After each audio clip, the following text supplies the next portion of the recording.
नमस्कार दोस्तों, मैं हूं डॉक्टर मकरंद दीक्षित, आपका family veterinarian, proprietor of real care small animal clinic Nagpur. और आज के इस वीडियो में हम बात करने वाले हैं how to walk a dog. हाँ, हम बात करने वाले हैं कि आप अपने डॉग को वॉक कैसे कराएं, उसे एक्सरसाइज कैसे दें।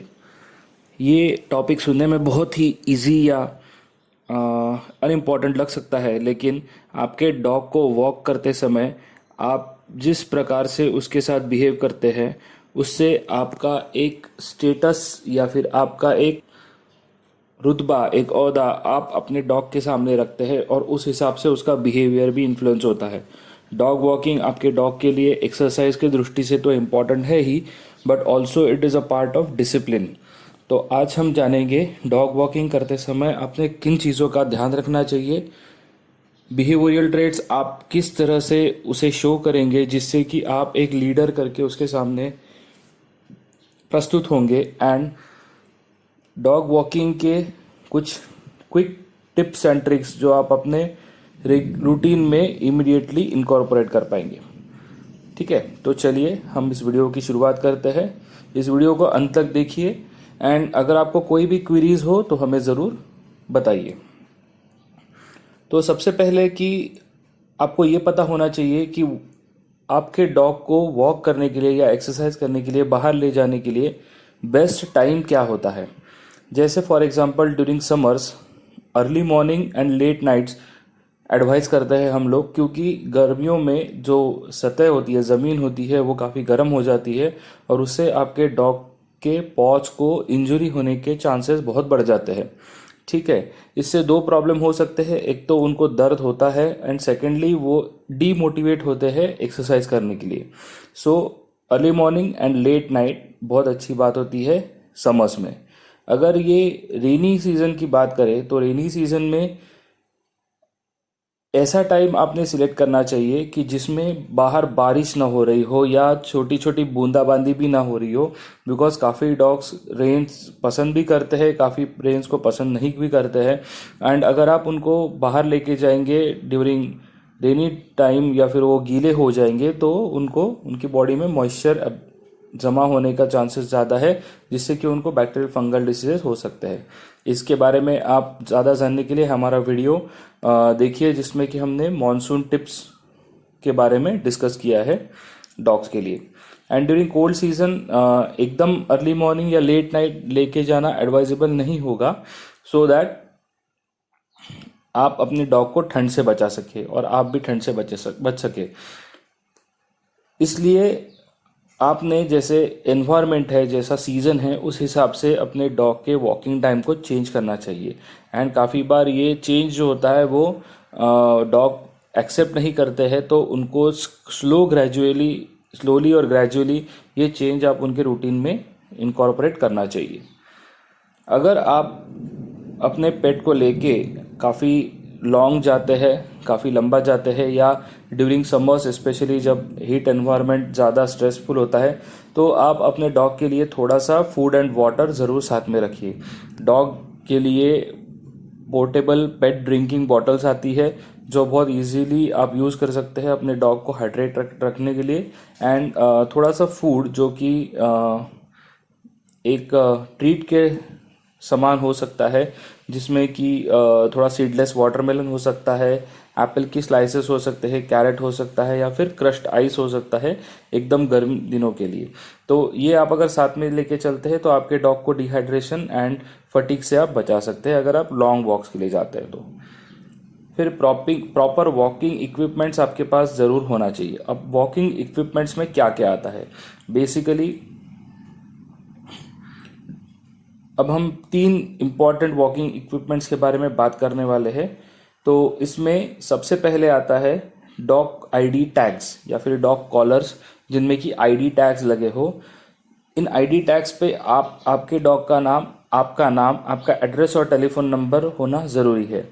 ये टैग तब ज़रूर बहुत काम में आते हैं अगर आपका डॉग एक्सीडेंटली आपके कंट्रोल से छूट जाए या वो भाग जाए और वो खो जाए, तो आपके डॉग का आइडेंटिफाई होने के लिए ये टैग्स बहुत इंपॉर्टेंट होते हैं एंड आपका डॉग आपको मिलने के चांसेस ज़्यादा हो जाते हैं। फिर आता है leash and collar. Leash and collar एक ऐसी चीज़ है कि जो सबसे दुर्लक्षित पेट पेरेंटिंग में होती है। लीश एंड कॉलर जो होती है उसमें बहुत सारे प्रकार होते हैं, एंड आप अपने वेट को ज़रूर पूछिए कि आपके पेट के लिए या आपके डॉग के लिए कौन सा टाइप बेस्ट सूटेड है। फॉर एग्ज़ाम्पल, अगर आपका डॉग नॉर्मल चलता है, वो ज़्यादा हाइपर एक्साइटेबल नहीं है रोड पे चलते वक्त अदर डॉग्स को या बाकी ह्यूमंस को लेके, तो आप उसको नॉर्मल कॉलर, गले की कॉलर एंड लीश डाल सकते हैं। लेकिन अगर आपका डॉग बहुत ज़्यादा पुल करता है या फिर वो एक्साइट हो जाता है बाहर के टेस्ट और स्मेल्स और साउंड से, तो आपको उसको बॉडी बेल्ट डालना बेटर रहेगा। अब बॉडी बेल्ट में भी बहुत सारे प्रकार आते हैं, तो आप ज़रूर अपने वेटनरियन को पूछिए कि किस टाइप का लीश एंड कॉलर आपने यूज़ करना चाहिए।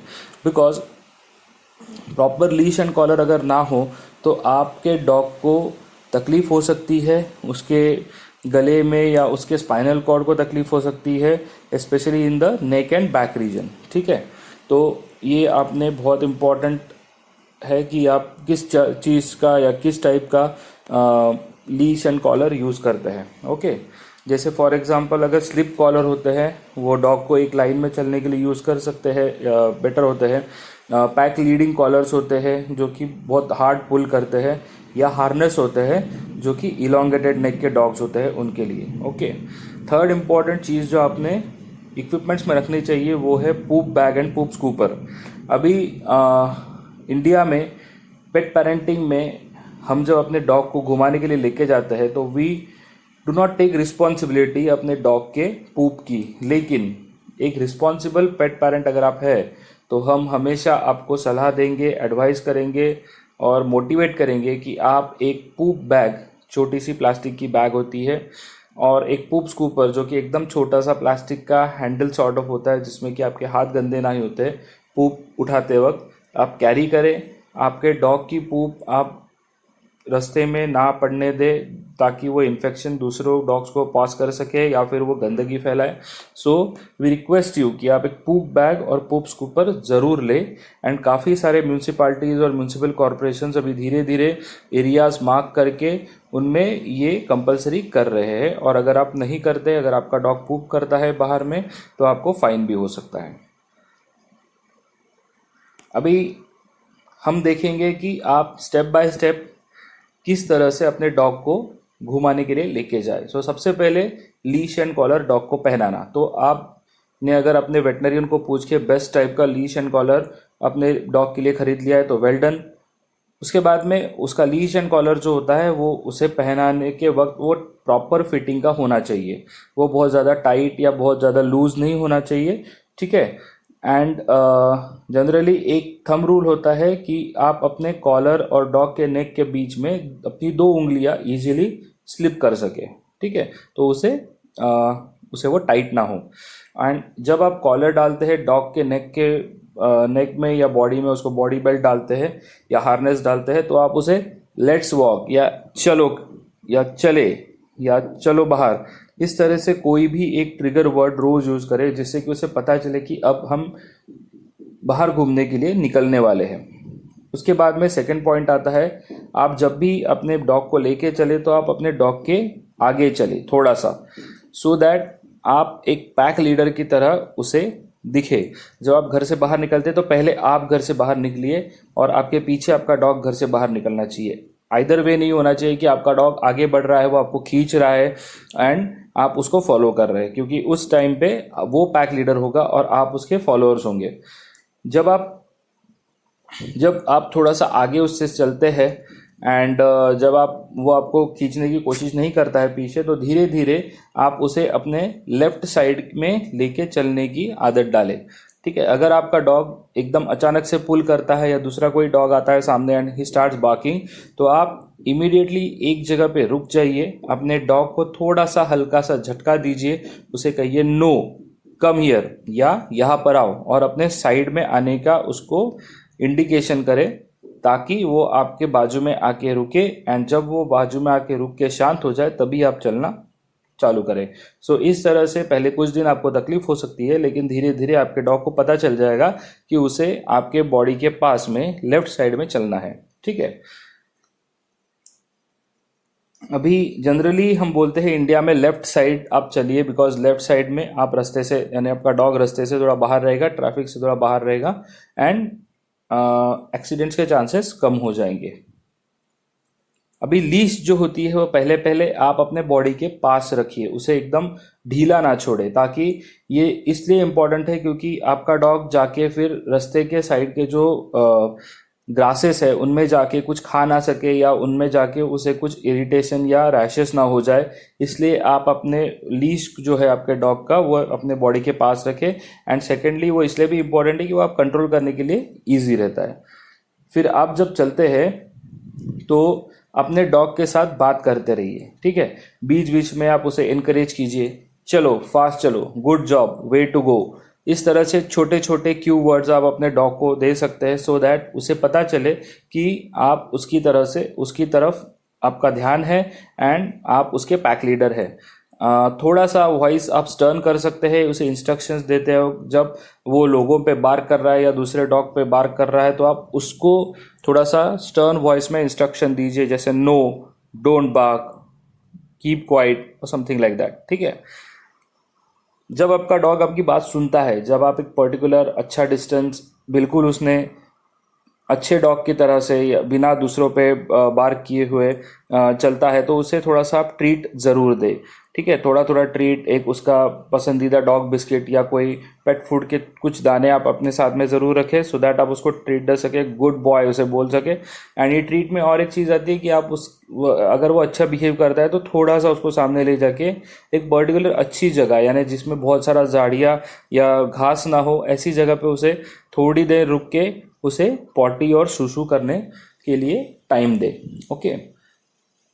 अगर आपका डॉग अभी अभी आपने उसके साथ में ट्रेनिंग शुरू किया है या उसे एक्सरसाइज रिजीम शुरू किया है, तो हो सकता है कि वो थोड़ा जल्दी थक जाए, तो आप थोड़ा रेस्ट भी कर सकते हैं जहाँ पर शेड होता है, ठीक है। और धीरे धीरे अपना ट्रेनिंग आप बढ़ा सकते हैं, एकदम से उसे एक्सर्ट करने की ज़रूरत नहीं है। अभी जब आप घर आते हैं उसके बाद भी आप घर में पहले एंटर होना चाहिए, ठीक है। उसके बाद में आपका डॉग आना चाहिए।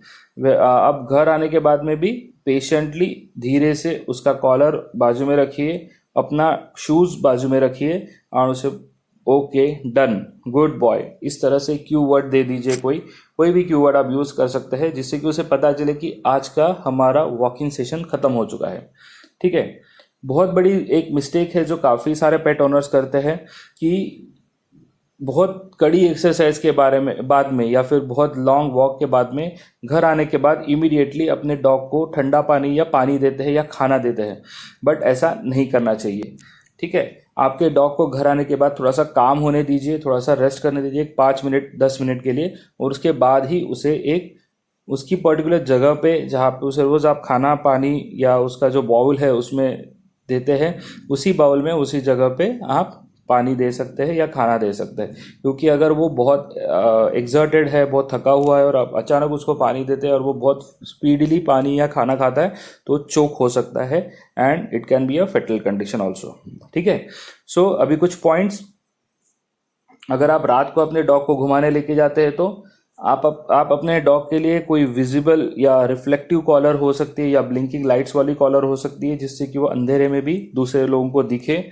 अगर आपका डॉग ओल्ड है या उसे विजुअल इम्पेयरमेंट्स है या उसे रात को ठीक से नहीं दिखता है या आर्थराइटिस या ऐसे कोई भी हेल्थ इश्यूज है, तो उसको एक पर्टिकुलर प्लेन रोड पे आराम से चलाइए जहाँ पे उसे ऑब्स्टेकल्स कम से कम मिले, एंड अपने वेट का एडवाइस इसके बारे में ज़रूर ले।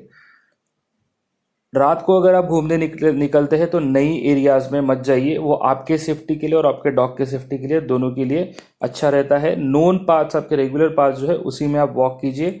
मोस्ट प्रॉब्ली जहाँ पे लोग या भीड़ होती है, भीड़ नहीं बट जहाँ पे लोग हो सकते हैं, वहाँ पे आप थोड़ा सा वॉक कीजिए।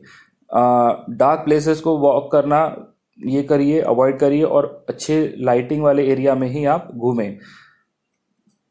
अपने अगर डॉग को आप रोड पे घुमाने लेके जाते हैं तो साइड वॉक्स या फुटपाथ के ऊपर ही चलाएं, रास्ते पे मत चलाएं, क्योंकि ट्रैफिक या कार हो सकती है जिसकी वजह से एक्सीडेंट्स हो सकते हैं। आपके डॉग्स को आप बुशी एरियाज या जैसे पार्क्स है वहाँ पे जनरली नाइट टाइम को ना लेके जाए, क्योंकि वहाँ पे मस्किटोज और बाकी इंसेक्ट्स भी हो सकते हैं जो कि आपके पेट को काट सकते हैं एंड प्रॉब्लम आ सकते हैं। और एक चीज़ हमने जो बहुत देखी है, कॉमनली ऑब्जर्व की है, कि पेट को घुमाते वक्त काफ़ी लोग अपने कान में हेडसेट डाल के पूरी मस्ती में गाना सुनते हैं एंड उनका बिल्कुल ध्यान नहीं रहता है कि आपका पेट कहाँ पे क्या कर रहा है, कहाँ जा रहा है, झाड़ियों में जा रहा है या क्या प्रॉब्लम हो रहा है, या नीचे से कुछ खा रहा है। तो हमारा रिक्वेस्ट है कि ये गाना सुनना अच्छी बात है जब आप चलते हैं अपने पेट के साथ लेके, लेकिन आपका मेन फोकस जब आप आपके पेट को घुमाने के लिए लेके जाते हैं तो उसका एक्सरसाइज और आपका एक्सरसाइज, ये आपका मेन फोकस होना चाहिए, ना कि टोटली आपका ध्यान उससे भटक जाए और आप उस पर ध्यान देना छोड़ दें। ओके, सो ये थे कुछ प्रैक्टिकल टिप्स, कुछ इंपॉर्टेंट पॉइंट्स जो आपने ध्यान में रखना चाहिए जब आप अपने पेट को घुमाने के लिए लेके जाते हैं। अगर आपको ये वीडियो पसंद आया हो तो आप ज़रूर इसे लाइक, शेयर एंड सब्सक्राइब कीजिए। और इस वीडियो में हमने कुछ 2 वीडियोस डाले हैं कि जिसमें पेट को कैसे घुमाना चाहिए और नहीं घुमाना चाहिए, वो उस वीडियो में आपको दिख रहा है। ओके, सो किसी भी क्वेरी के लिए हमसे आप कांटेक्ट कर सकते हैं, नंबर एंड में दिया गया है। Thank you for watching the whole video, thank you for your patience and हमारा हमेशा का सेइंग आपको, keep loving, keep loving, keep living and keep petting. Thank you very much, have a nice day, bye bye.